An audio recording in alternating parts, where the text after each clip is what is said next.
increase. May the words that come from his mouth elevate us and increase us in our capacity to understand God and finances, Christianity and finances. And may we see the fruit and the evidence of the words released last week and this week. May we carry and have the audacity and the boldness to discipline ourselves in that way of stewardship, so that at the end of the day, God can get the glory out of our living. We give you praise, we give you glory, we give you honor. In Jesus' name, receive, Professor. Their word. Good morning. Okay, one of the things I just want to start off with was in prayer, Marion has said something about we can uncover pain while under God's love. And I saw that displayed this week with a number of you reaching out to me about what you needed to do for next steps in terms of your finances. Because it's an uncovering in a painful spot if you're put in a position where you're uncomfortable. It's a painful experience where if things aren't adding up correctly, you've now been put into a place where things don't look good, but you need to be uncovered to heal. And so I appreciate a lot of you reaching out and saying, I took these steps and it's not unnoticed, because that's where God starts. He starts when you decide to give it to him. And so thank you for that. Now we're gonna hop into this document here. And so I broke this document up into colored sections just to make it very pliable and easy to understand. And the first one we're gonna talk about is going to be income. Having an understanding of what comes in and out of your home is very important. It is foundational to making sure that you're a good steward of what you have. Breaking down money can be very easy. One tool that I use is this document here. It is a spreadsheet. It's a screenshot of a spreadsheet. Later, I will give the actual file that you can go and edit this on a computer and plug your own numbers in. And so for this first one here, I have it broken down in green. I have projected, actual, and difference. If you're on a salary, you should have a projected income because it should not be different from month to month if you're on a salary. If you're on a salary, you get paid every month regardless. But you need to understand that it needs to, you need to document it. It makes it easier to document it. Once it's documented, it's easier to understand what you're working with. And so when I put this projected tile in here, that's for people who are salaried, or if you work a job that you understand, okay, well, I have 30 hours this week, I'm working 30 hours next week, then you can go ahead and say, okay, well, for next week, when I get my next check, this is what I expect to make, and this is what I expect to do with that. You can plan ahead. And so that projected column really is an opportunity for you to plan ahead for future things within that month. Or you can copy this template over and prepare for next month, and we'll get later into that. Does anyone have any questions about that income part? Cool. The next stop is savings. As we discussed last week, there are two types of savings. There's short-term and long-term. We had a scripture that talked about there's the harvest, but there's also the fruit that falls from the trees. And so modeling that, step one is the emergency fund. That's 6 months of savings. And that's going to be for any emergencies or any times where you're out of work. This is going to be able to cover you while you're out, while you're not unable to make income. The second step is retirement, and it looks like a Roth IRA. Another type is a high yield savings account. Those two things can be used in conjunction to maximize that 10%. So you give 10% to God, 10% to your savings, 80% is what you should be working with. One effective tool to have this amount auto withdrawn from your bank account. If you have one of the bigger banks, it's easy to set up. I want 5% of my check to be auto deducted, where it automatically goes to a separate account. And so let's say you get a paycheck the first week of the month on a Friday. That Friday when you get paid, you can have 5% auto withdrawn to go to a retirement account. And you'll never see it. You'll get paid, it'll automatically go to the next account. Remember that 10%, that 5% IRA, that 5% 401k is a very effective tool regardless of the income level. If you're making $10 an hour, or if you're making a salary that's $50,000, $60,000, $70,000 an hour, that 10% is very effective. At the bottom of this page, I have understanding total in and understanding total out. Do we have any questions so far? Cool. Total in is going to be all income brought into the house. I liked what Apostle said in this prayer, that you have to be yielded to the supernatural, because sometimes you're going to have unexpected money come into your home. Sometimes you're going to have things that come into your home because you yielded, and that's going to be sufficient. Because God said, I need you to tie it into this place, and so he's going to return it to you, and it's going to be bigger than you expected.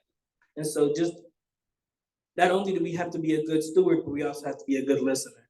And so I really like that we followed up this lesson with the senses, because we've developed a sense, we should have developed a sense in the spiritual for what God has planned for our lives. And this is a practical sense, is understanding the natural. But putting those two in conjunction, as we grow in the spirit, so do we grow in the physical. And so understanding that God can do a supernatural thing is very important in understanding what can come in. One example that I have here is if you're married and you both get checks bi-weekly, that's 4 total checks. So if you look to that green area, that's 4 paychecks that you can mark 1, 2, 1, 2, and that's, you can outline what that looks like. I said if you're single, this also works. If you're living alone, it also works. However many times you get paid is how many you put down in that green section in terms of your income. One effective tool is color coding. I use it to mark my expected, where I've fallen short, and we'll get into that in that second page. One thing that we can do is, okay, let's say I'm gonna commit myself to saving $250 a month. In my projected, I can put $250, and in my actual, I can put that only did $200. So now I know that I deficited myself $50 because I either mismanaged my money or my work wasn't sufficient enough to do what I was supposed to do. And so that's one effective tool using a spreadsheet like this. And again, I will get y'all the data for this so that you can use this on a computer. Onto the second page, I've broken down a budget by section. It goes home, transportation, daily living, entertainment, health, and vacation. And I've broken each of these down separately because if we can understand where our money is going out, it's easy to identify where we're overspending. I identified that within myself, daily living is one of those where I often will fall short. Maybe I eat out once or twice more than I should a month. Maybe I'm doing something like buying clothing that I shouldn't buy because it's over budgeting for what I have planned. And so this is one good way to track this. In the projected, I can also use that as an allotment. So to explain that, I can give myself a budget for that month. So for me, I might say, well, I'm only buying food for me. I can spend less than $200 a month on groceries. That works for me. And so in that column, I can put projected 200 and my actual at the end of the month and see where I overspent. And so that's just taking care of looking at those receipts, making sure you're doing the right thing, just being a good steward in the very simple sense of what you have. And so I'm gonna go through each of these sections. Home, having a visual is coming out and coming in is useful. You can also use this for project planning. If you know you need to replace that water heater in 6 months and it's gonna cost $3,000, well, you can put in projected, I need to save, or I need to have at least $600 for the next, or $500 for the next 6 months taken out of my check so that I have $3,000 to pay for this water heater. And so that's just one example. Do we have any questions? Okay. The next one is transportation. We should be good stewards of everything that we have, and that includes our cars and vehicles. One way is doing this is making sure you can get discounts for paying things in bulk, like insurance. You pay 6 months at a time. Sometimes it's cheaper. And another thing is maintenance, understanding that oil changes, tire rotations, all those things. You can plan those ahead. If you know your car is hitting 50,000 miles and you need to get a tire rotation and oil change, you can put that in your projected so that you know that I need to take this out of my account. This needs to be set aside so that I'm not overspending, so that I can take care of my business. The next one is entertainment. We should be able to enjoy ourselves as Christians.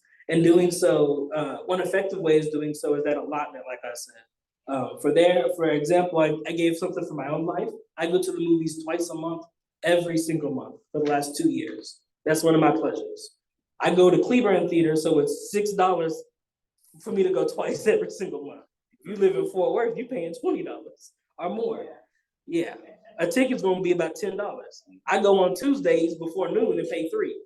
And so entertainment, you can plot that out. And so I put a couple of different categories there: music, concerts, sports, gym, outdoor recreation, whatever you like, you can swap that out. And like I said, I'm gonna give y'all that spreadsheet where you can put in whatever you like. So if it's going rock climbing, you can go ahead and put your rock climbing fee in there so that you know that I need to subtract that from my total cost of what I got paid and what I need to pay. The last one is vacation and travel. As Truth Church, we travel a lot. And one of the things that we can do is plan out that financially. So like in December, New Orleans. If a hotel and a room, hotel and travel is gonna cost me $500 total and we're 7 weeks out, I can look and say, well, I'm getting paid 3 times between now and then. How do I need to divvy that out where I can make that happen? Because we've been mandated to go. And so that's just one example. Another example is I want to plan a family vacation. Okay, well, for 4 people, it's going to cost this amount. What do I need to do a year ahead from every month to take out to make sure that it happens? And we can do so where it's not going to be a stressor. Because we don't want to do things, go all out on a vacation, come back and be broke, be looking embarrassed. Because we don't get food in the pantry, but we went to Disney World. And so that's those documents. I wanted to open the floor up to any Q&As about this or about last week's lesson. And that's it.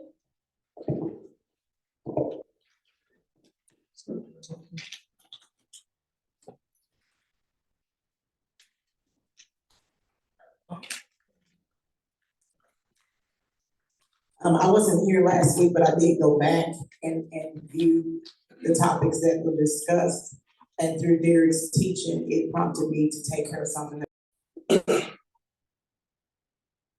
Is one who manages property, finances, or other affairs.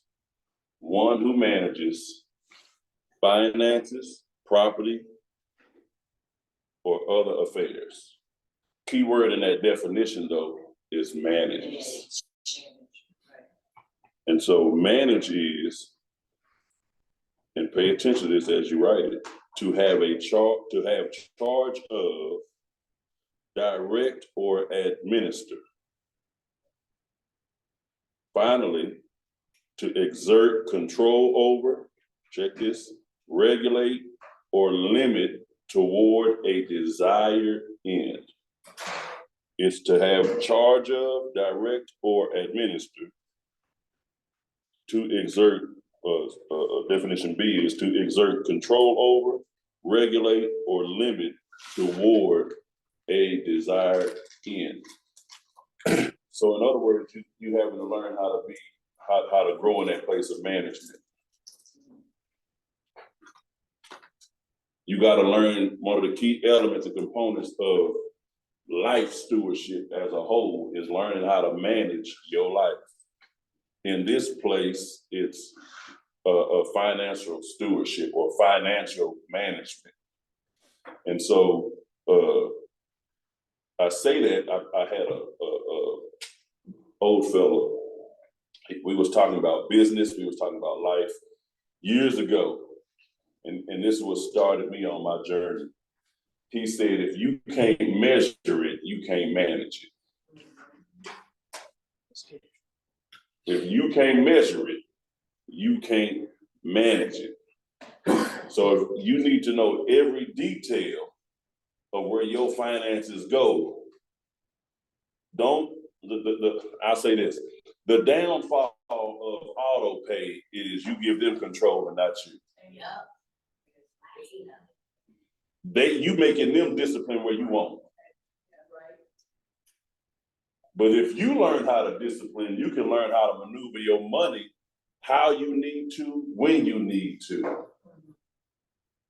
And so that reality is, like he just said, I love that example. If they taking too much out, you'll know it. You can call them on it if you're paying attention to it. Every check stub, you should be looking at what they're doing. How much is going where, how much is going in. And then in the context of that chart, the spreadsheet, You look at what you doing with yours, what they doing and what you doing, so you can know how you can maneuver what you got to that desired end. Lastly, I'm gonna say this. Technology is important in this season. I don't care how much you don't trust it. You can be religious all you want to, but learning how to grow in that place is important because they got so many tools that could help you. And so, okay, if you're a pen and paper person, cool. But there are certain things, please pay attention. Let her be 5 and let us be grown. This is important for your life. If there's a certain thing you need to know in that moment, them apps come in handy. Amen. There's been many times where me and the missus was gonna do something. We said, hold on. We remembered, okay, we put this here, we put that there, we put this here, we put that there. And we checked the bank app in our phone. And the bank said no. So we said, well, never mind. We're gonna just wait till the next month, or but it's proper life management. And so as you learn how to manage this portion of your life, stewardship is you learning how to maneuver in this way so you can reap the full benefits. What good is it to make money if you're spending so much you left to live in paycheck to paycheck? Because most of us live paycheck to paycheck because we won't manage our check. If we managed it, we see, man, I showed somebody the other day, I said, how many times you eat out? Here goes simple math. I dare all of y'all real quick, and I'm gonna give you the mic. Simple math, pull out your calculator. Let's just say you eat 2 times a day, eat out 2 times a day, and we're gonna say that that's at least, we're gonna give it the bare minimum $10 each time. So that's $20 a day. Multiply 20 times 365 days in the year. And that's how much you letting go. That's all your savings. That's that new car you waiting on. There go that vacation you've been wanting, but you keep telling yourself you can't afford. No, you can afford it. You just gotta manage it. There go all of it. Every time you want to go out to the name brand such and such that you know is more than your rent, you taking away experiences and investments that could catapult you to a higher realm. I'm done. I just wanted to give y'all one real practical example from my own life. I was 16 years old and I had a wisdom tooth come in. It came in sideways and it became infected. My sister had used our child support card to set up Spotify and it was charging for 2 years and she never knew. My mom called Spotify and got a refund for those 2 years and they used that money to get my wisdom tooth taken out. That wisdom tooth, it was so bad, I was passing out at school. And so that's just one real example. That if we're unaware of how we have things set up, we'll prevent ourselves from getting the help that we need. Sometimes we don't have to ask God for it. We have it. We just got to ask God for the wisdom to how to use it. That part right there. Any more questions?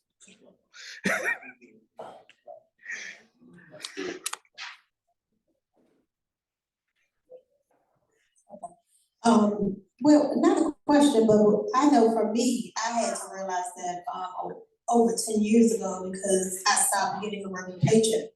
So I had to manage my money. Or I would 3:19. Romans 3:19. And the New Living Translation says, obviously the law applies to those to whom it was given, for its purpose is to keep people from having excuses and to show that the entire world is guilty before God. NIV version, now we know whatever the law says, it says to those who are under the law, so that every mouth be silenced and the whole world held accountable to God. So in other words, you charge by what you know. You've been given knowledge. You ain't got no excuse. Hold yourself accountable to this. It'll work if you work it. Yeah. I was telling somebody, Renee, can you take that off record, please?